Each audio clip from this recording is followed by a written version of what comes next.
Hey, what's up? It's me again. Well, I'm making a video for the first time this week because a number of things have happened to make it impossible for me to do one yesterday. One of them being a power outage. Actually, we had multiple power outages yesterday. So in case that happens again, I will try to make this a very quick, short video. Okay? What I'd like to talk about. The other thing, that I had to do was, of course, laundry. And I had to put that on hold until the power came back because while you can do laundry with only cool water or cold water, you can't do it without power, okay? So what I'd like to talk about, and I hope my hair looks all right, is how, the other thing is I've been sunburned again. I don't know if you can tell because I went to an air show and got some amazing airplane shots.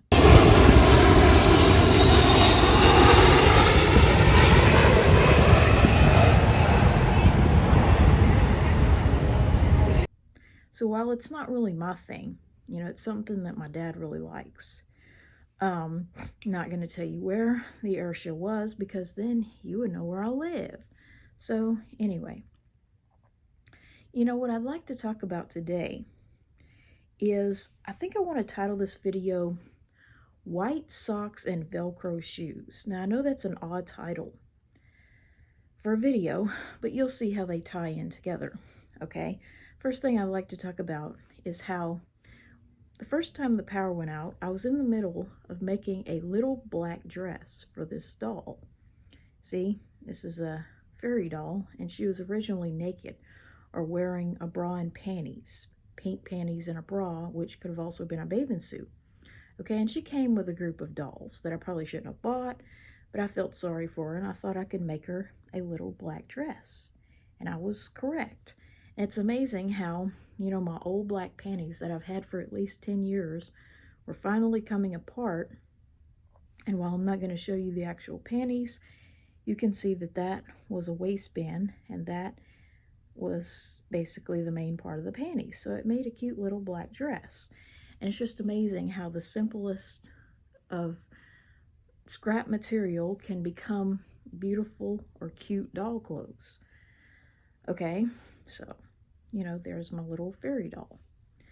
And, the other thing I'd like to talk about is something that I was reminded of because I did laundry.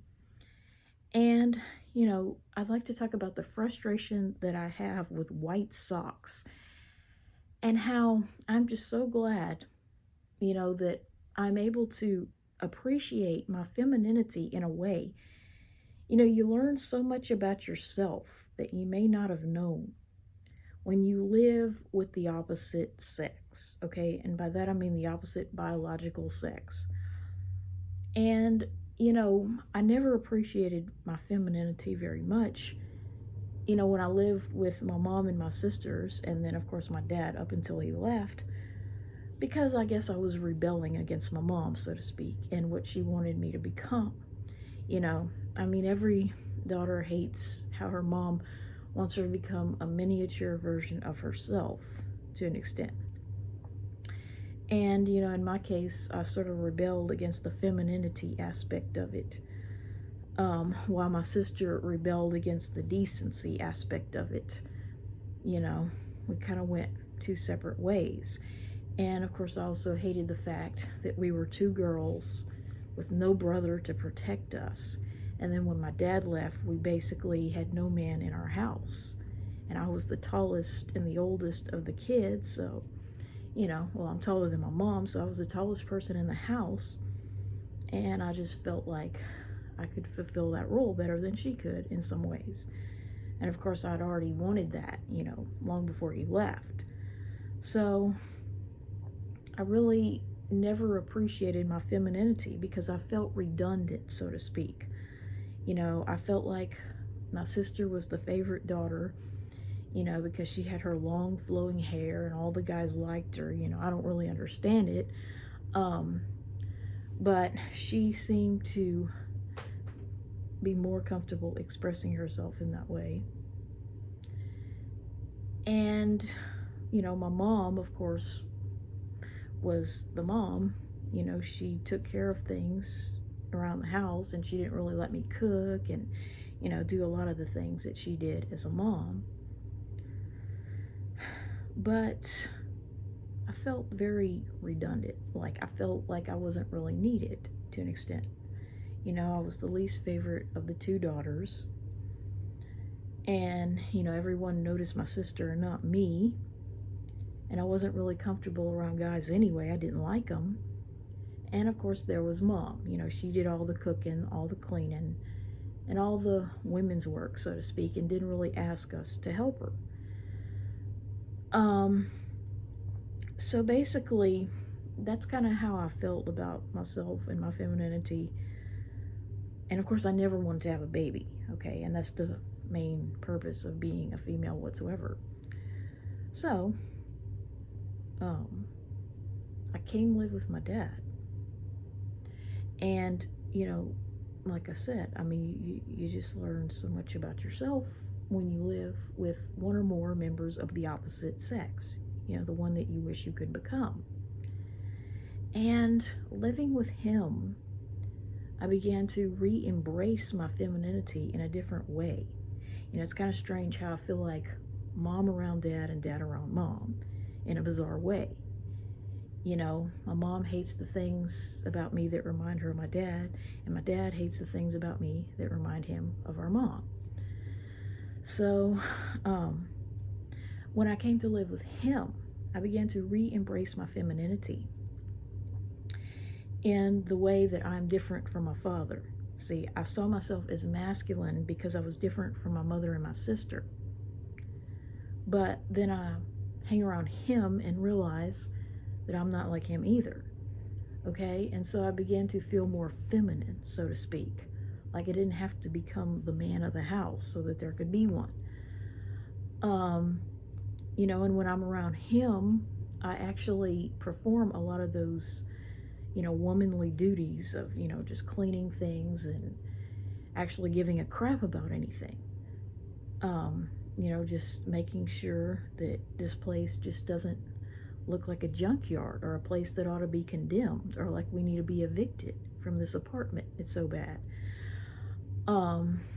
You know, and I began to embrace that side of myself more when I was with him, and I didn't feel pressure to be feminine. Like he wasn't, you know, basically cracking the whip on me or, you know, forcing me to wear makeup that I would never actually put on my own face. You know, drawing my eyebrows when I don't need them drawn. They're plenty dark enough. Putting bright red lipstick when that's just not me, you know. You know, he wasn't like forcing me to be feminine, but I just naturally, you know, I mean, neither one of them support me, and I thank God, you know, in wanting to become a guy. You know, but when I came to live with him, it's like I began to embrace my femininity as a way to distinguish myself from him. You know what I'm saying? It's like I wanted to be masculine in order to distinguish myself from my mom and my younger sister. But then when I'm around him, it's like I want to be distinguished as different from him. And one thing I like to talk about is white socks. One of the most annoying things about him is that he has a mountain of white clothes that he dirties in a week's time, white underclothes. And he's just always been like this. You know, he has a big old pile of white briefs, white t-shirts, and white socks that are all the same. You know, so much white cotton that when he does a white load, I can't even sneak in a white bath towel because he's afraid that I will break the machine just by adding one more towel. That's how big his white load is. And he also washes with hot water and adds bleach, which I don't want done to my clothes because I don't have a strong body odor from my perspective, and I don't need bleach breaking down my clothes. I want them to last. And so one of the most frustrating things about him is just this mountain of white laundry that he accumulates. And you know, my mom had to deal with that all the time that he lived with her up until he left. And It's just a never-ending battle, with laundry. And in my case, I don't have nearly that many white clothes, because I have other types of clothes. I have other variations, as you can see. I have underwear in pretty much every color you can imagine, every color that they make. Um, and it's been that way all my life, which my mom has tried to deny, but I told her, no, Mom, they do not make all white packs of panties for little girls. They make assorted packs with the emphasis on the first three letters. But, it's just so frustrating that I just can't really wear my white socks. And even when I do find myself wearing white socks, it's like I tend to shy away from the ones that look more like his. When I was younger, I used to have these packs of white socks, and my mom actually let me get boys' socks because she thought they were thicker and better, and they looked exactly like his. But now that I'm actually doing laundry, I'm starting to wear these colorful little ankle socks, and I find that this is one of the best things ever invented. One of the best investments I've ever made was this. I put my little ankle socks in here, zip them up, and then to dry them, I put them on top of the dryer, and it saves your socks from the sock monster. And so I've begun to shy away from, dressing like him, not because there's anything wrong with his clothing necessarily, but because I want mine to be distinguished from his. And I'm starting to embrace feminine things, just as a way to mark mine as different, whether or not I see myself as a feminine person. I don't want to wear a bunch of white shirts and white underwear, which I used to envy my boy cousins and my dad because they had, packs of just all white briefs. And they were basically identical, expendable white briefs. And I envied them because they didn't have to choose what color to wear every day and wonder if it would go with their outfit. It was just all white. And if worse came to worse, they could just throw away white brief number 5, knowing it was identical to white brief number 4 and 6. It probably wouldn't go out of style anytime soon. Unlike girls' panties where, each one is slightly different. You might have one or two white pair, but the others are all pastel colors and prints, so it functions as a numbering system. So you have to take better care of your panties, and it's like, no wonder they have a different attitude about farting, if you know what I mean. But I've never had to throw away my panties, unless they were falling apart. But anyway, the other thing I'd like to talk about is Velcro shoes.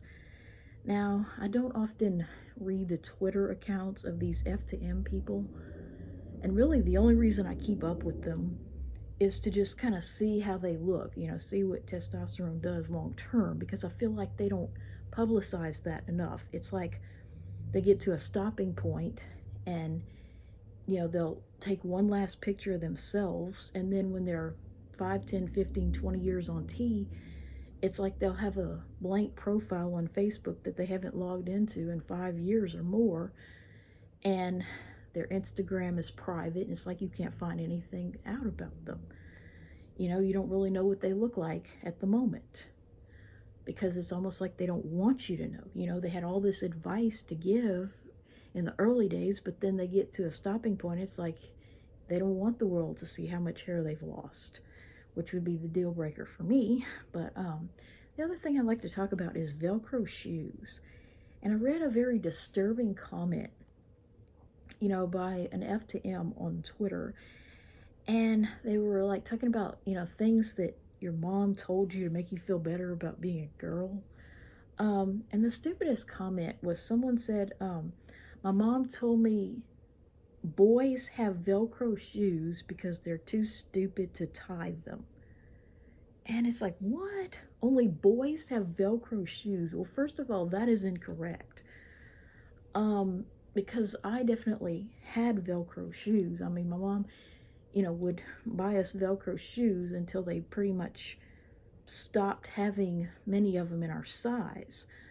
But they clearly have them for little girls too. And they have other forms of, shoes nowadays, they're like slip-ons with these stretch laces that don't tie. But the children's sizes of shoes have always had Velcro, whether they were boys or girls. And what I mean by children's size is like 0 through 12 or 13.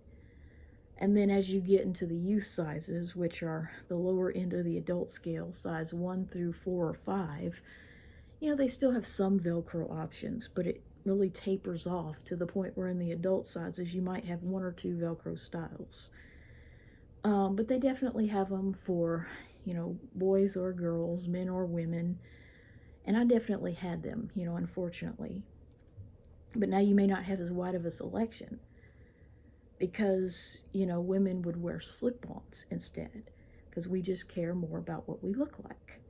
And this is now a really long video.